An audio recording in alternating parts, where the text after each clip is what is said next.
Welcome, this is the energy vibration lezing voor de full moon voor de aarde element mensen. Dit is voor de stier Maagd Steenbok. Het is voor de maand of 15 juni tot en met 15 juli, oké? Dus dames en heren, we gaan even kijken en we gaan even zien wat komt op. Nou, ik gebruik een nieuw deck vanwege doordat ik wil even werken met de 12 huizen. En als je have a birth chart lezing, dan weet je dat iedereen heeft 12 huizen.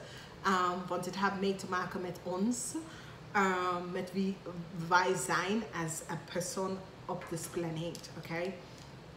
En dit is zeer positief, omdat dit is een nieuw deck. Ik ga dit gewoon gebruiken. Als jullie Engels luisteren, kan jij even connecten met mijn Engelse kanalen. En dat is Cathy Khan, K-A-A-N, K-A-T-I-E-Y, K-A-A-N.com. En daar is extended lezing voor de maand of mei, juni. Dat jullie kunnen even bekijken, de extended lezing. En ook als jullie wil gewoon even zien extended dingen wat ik doe op de Engelse kanalen, kan jullie daar even op gaan kijken. Nou, ik doe deze lezing anders. We doen eerst de 12 house om te zien wat gaat effect, hoe de effect komt op voor jullie.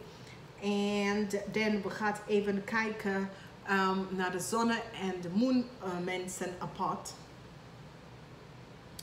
En dan gaan we even kijken naar de ascendant en de noordnode. En de numerologie is de mystery. Wat is te verwacht? Wat komt onverwacht in je leven? Dus we gaan even kijken naar de eerste huis. En de eerste huis is over jezelf, wie je bent, oké? De eerste huis is zeer positief. Het is over wie je bent als een persoon. Je ik, jij als een persoon. Je geloof, wat je gelooft in. En dit is best wel positief vanwege doordat je krijgt de energie van de weeskaalmensen. Dus het gaat over je ik en het is over de energie, de weeskaalmensen komen in, de ideals. Because de weeskaalmensen zijn altijd de idealisten. Oké, en dit is best wel goed, omdat je gaat even jezelf even bekijken.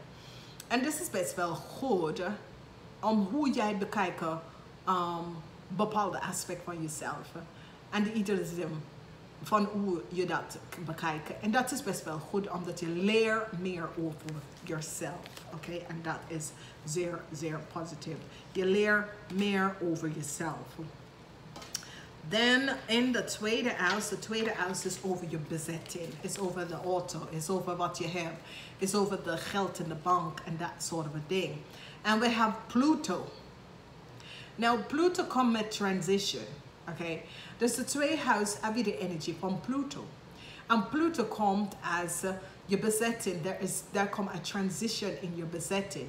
Nou, in wat voor manier? Dat is waar we gaan even bekijken om te zien in wat voor manier de transition. Maar daar komt echt een transition in de bezetting, in je bezetting. En dat is best wel goed. Nou, als we bekijken de derde huis is over je positie. Hoe je bekijkt het wereld, hoe je bekijkt situatie rond jou. En je positie van de wereld en het komt op in liefde. Dus is zoiets als jullie gaan meer liefde verschijnt in de wereld. Of je bent op zoek naar meer liefde. Of je gaat jezelf even vragen waarom is daar niet meer liefde in de wereld. En dat is een fundamental manier van hoe jij als persoon gaat even voor jezelf even kijken waarom is er meer liefde. Of je gaat even meer liefde vertonen of verstralen in between de 15th of mei. En dat is best wel goed. Dus de derde huis is altijd over hoe je perceive bepaalde issue. En je gaat het in de manier van liefde. En dit is best wel goed, omdat je gebruikt liefde to portray how you perceive dingen en issues en situatie. En je gaat gebruiken liefde om die issues te verwerken. En dit is positief. Dan hebben wij die energie van de vierde huis. En de vierde huis is de roots. Is waar je bent vandaan gekomen. Is de achtergrond. Is de family loop. Is de family boom. En sommige van jullie hebben mee te maken met de innovation. Je gaat even kijken wat deed mijn oma of mijn opa of mijn overgrootopa. En je gaat even vanaf daar iets innovate. It's an invention. Okay? Je gaat even op zoek naar wat de mens heeft gedaan. En als jij hebt de kracht daar ook in te doen. Maar ik ken ook voor sommige van jullie dat je komt achter dat iemand, dat is de waterman of waterman, heeft ook die hetzelfde achtergrond als jou. Dat kan een issue dat soms komt achter dat je partner en jou is door achter grote familie en zo is connect. Dus dat kan ook. Maar het is, en ik ken dat sommige van jullie krijgen hulp van een waterman. Dat gaat je even opgeleid of informatie gaat geven over je overgroot en je familyboom. Dus het is, ja, het is over wie je bent, waar je vandaan komt, je overgroot familie. Het is, weet je bloedlijn opzoeken en dat is goed. De vijfde huis is de passie. De vijfde huis is echt de passie. Oké, dus de vijfde huis komt op met de passie. En in de vijfde huis, je gaat even actie ondernemen. Dus meestal van jullie gaat op vakantie. Dus dat is best wel goed. Meestal van jullie gaat even op zoek naar wat is het dat je strijven gewoon in. Dat maakt je blij als je dat dingen doet. En je gaat even realiseren waar lag je passie. Want je bent op zoek. Je gaat actie opzoeken naar je passie. Nou, sommige van jullie gaat gebruiken je passie of je hobby in je career. En dat is de transition dat kan komen binnen voor jullie. En dat is best wel goed. Dan hebben wij de creativity, de kunstenaar. En de zesde huis is de kunstenaar. Dus voor de kunstenaar mensen, het is best wel goed. Omdat jullie gaat iets ontwerp. Jullie gaat een goede ideeën krijgen en jullie gaat iets ontwerpen. Het is de huis van de innovation. En dit is best wel goed. Omdat jullie gaat iets ontdekken. En wat je gaat ontdekken, het gaat echt even goed in de markt komen. Oké? Dus jullie oude mensen, ga even terug naar de drawing board, als ze zegt. Omdat je heeft iets dat je hebt een gaaf dat sommige van jullie is niet van geweten. Activeer dat gave en je komt even met iets wat gaat de wereld helpen, maar maak je rijk. Dat is best wel goed.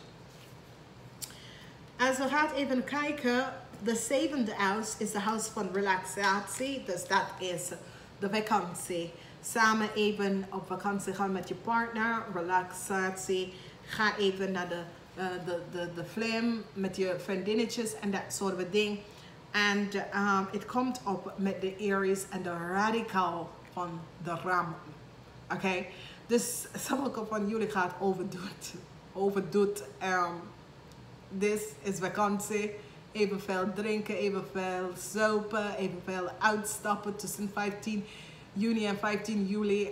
Het is vakantie, het is zonnig. Je gaat even uitstappen, heel veel van dat doen. Daar is het. Maar sommige van jullie gaat even de rammensen even in je leven verlossen. Oké? Dus is ken dat je achter gekomen dat een vriendinnetje, dat is een ram, probeer je achter de rug in te steuken en daar ga je radicaal deze persoon uit je leven. Of je gaat even achterkomen dat er rammensen is in je leven bemiddeld. Dat soort of energy and issue. We gaan even verder. We hebben de 8 huis. De 8 huis van intimacy. Dit is zeer, zeer positief. De 8 huis van intimacy is positief. Het is in deze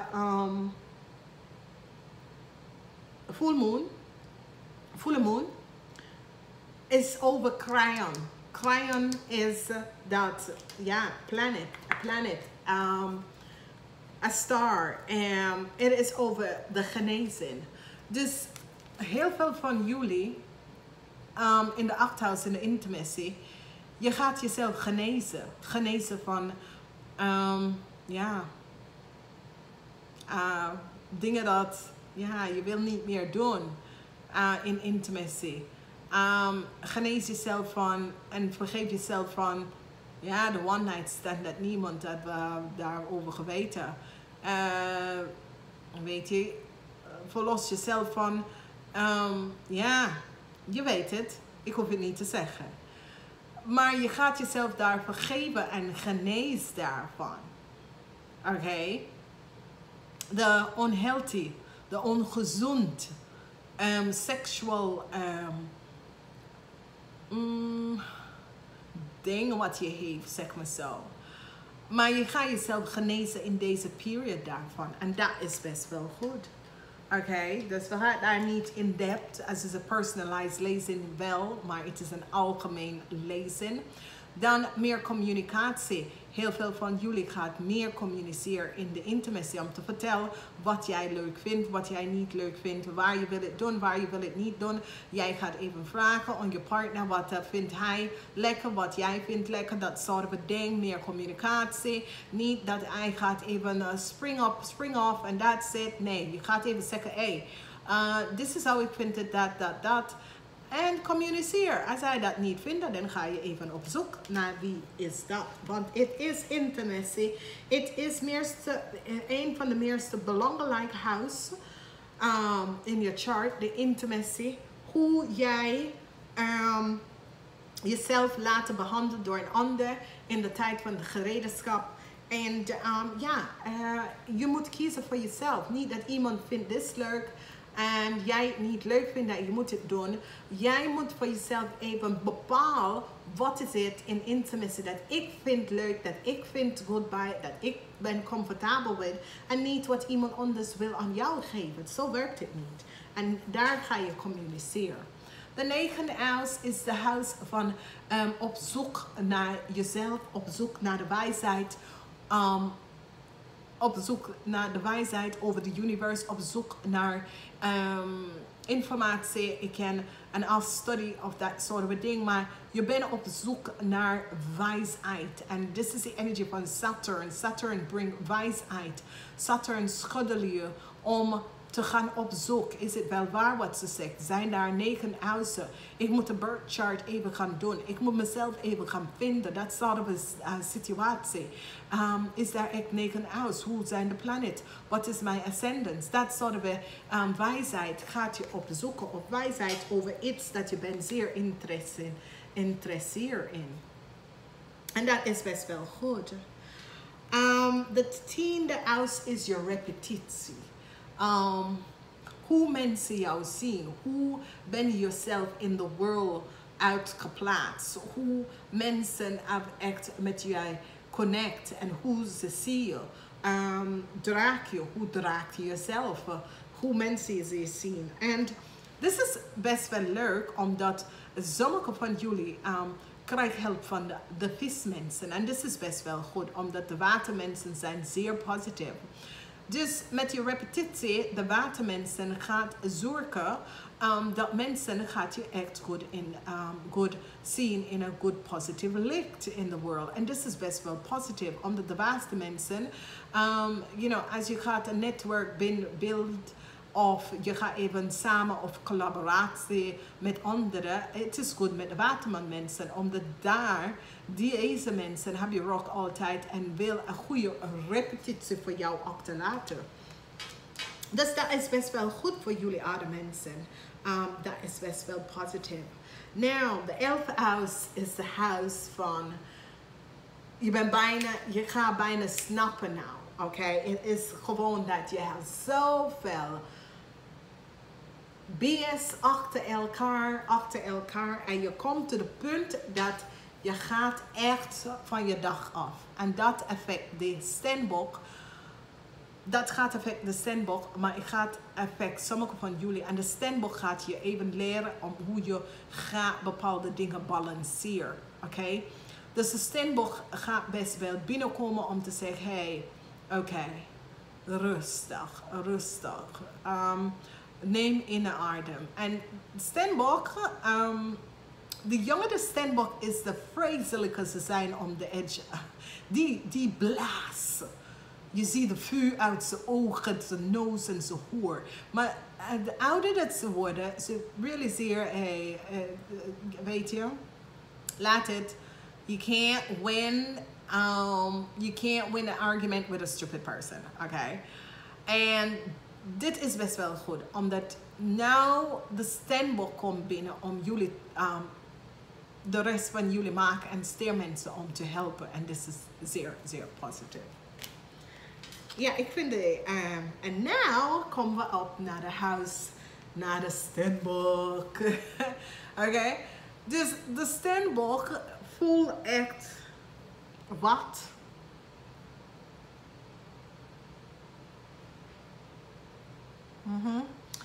De Steenbok gaat echt wat hier vinden en voelde, omdat dit is het huis van de Steenbok ook. En wat hebben wij hier is Jupiter. Dus Jupiter is de planeet van de geluks. Dus de Steenbok gaat geluks aan jullie even gaan brengen.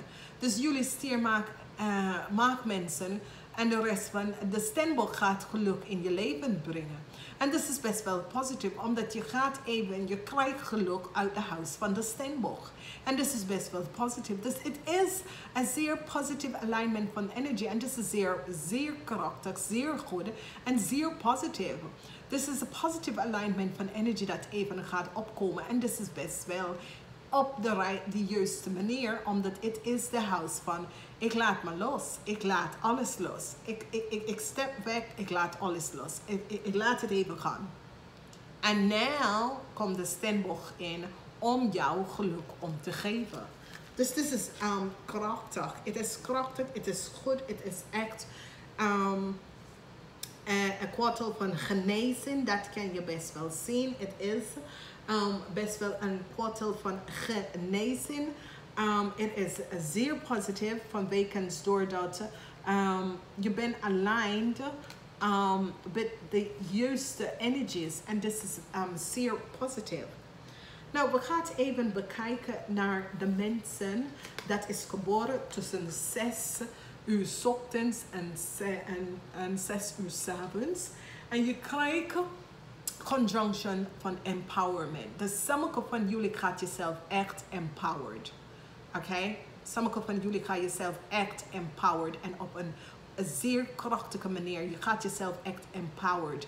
Je gaat even realiseren, hey, ik laat mensen niet meer over mij lopen, maar ik ga het respect voor anderen hebben, maar ik hou mijn grens en dat soort van dingen.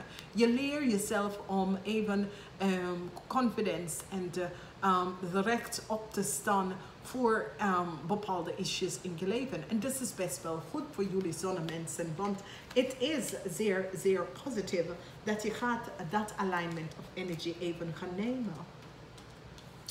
Dan voor de mensen die is geboren 6 uur 's avonds, dus 6 uur 's ochtends. Het is voor jullie zijn de nurturing. Jullie voelen diep. En de energie van de full moon affect jullie en jullie voelen heel diep. Maar daar is positieve alignment van energie vanwege dat je krijgt heel veel nieuwe kans en goed kans komen op je pad. Dus jullie moon mensen is best wel in een positieve alignment van energies in deze full moon tussen 15 juni en 15 juli, waar je krijgt die energies van heel veel kansen komen op je pad. En dit is best wel goed. Dus jullie mensen, jullie moon mensen, dat is geboren tussen 6 uur 's avonds en 6 uur 's ochtends. Het is gewoon een positieve, krachtige tijd vanwege doordat de sexstyle van dat kansen dat komt op je pad. Een nieuwe deur gaat voor jullie open. Dus this is krachtig. This is super good. Now we have the ascendants. And the ascendants is hoe je het leven bekijkt. Okay? Hoe je het leven bekijkt. En het is de semi-sex-style. Okay? So hoe jou het leven bekijken. Okay? The ascendants. En het is de semi-sex-style. En het is over je laat dingen gaan. Okay? Je laat dingen gaan. Je gaat niet stressen over dingen. Je laat dingen gewoon lopen. Weet je, prima. Als je wil die weg nemen, prima. Ik ga het niet even vragen. Kies wat je wil. En voor jezelf ook. Zo ga je alleen. Dus je gaat even realiseren dat in relaties, je laat het even. Je gaat niet moeilijk doen. Je bent op vakantie. Weet je. Laat je even lullen. Je gaat even doen wat je gaat doen. En weet je, dus je laat hem even lullen en hij moet het vanzelf zien, weet je. Je maakt hier geen zorgen over, want je bent lekker op vakantie en je wil genieten van je vakantie. North Node is de destin, is wat was geschreven voor jou. Oké, het is de destin, het is wat is geschreven voor jou. En de opposition van balance, waar je gaat jezelf even bekijken, je kijkt in de spiegel. Je brengt balance en je kijkt in de spiegel en je brengt balance naar jezelf. En dit is best wel positief, omdat daar ga je echt balance naar jezelf even gaan brengen op een positieve manier. En dit is best wel goed, omdat je kijkt jezelf in de spiegel en je werkt aan wat werkt voor jou en wat niet. En wat denk je dat je moet veranderen. En dat is best wel goed, want je laat even en je confronteert wat het is dat werkt niet meer voor jou. Wat ga je laten en wat ga je houden. En dat is best wel goed. En de mystery. De laatste energy en de mystery. Hebben wij de numerous. En de numerous is de mystery. Wat is in de onverwacht? Omdat het is iets in de onverwacht. En er is iets wat je kan niet... Je snapt niet. Je snapt echt niet wat iets onverwacht is gebeurd en het is onbegrijpelijk, onexplained. Je kan het niet uitleggen. Oké? Iets is gebeurd en je kan het niet uitleggen. Dus weet je, jammer dat jullie krijgen niet de extended deel, want dan zal je weten wat gaat gebeuren, wat is de onverwachte, dat gaat even gebeurd. Nou, super bedankt. Laat ik even weten of deze voor jullie uitkomen. Namaste. Geniet daarvan. En abandonneer. Namaste.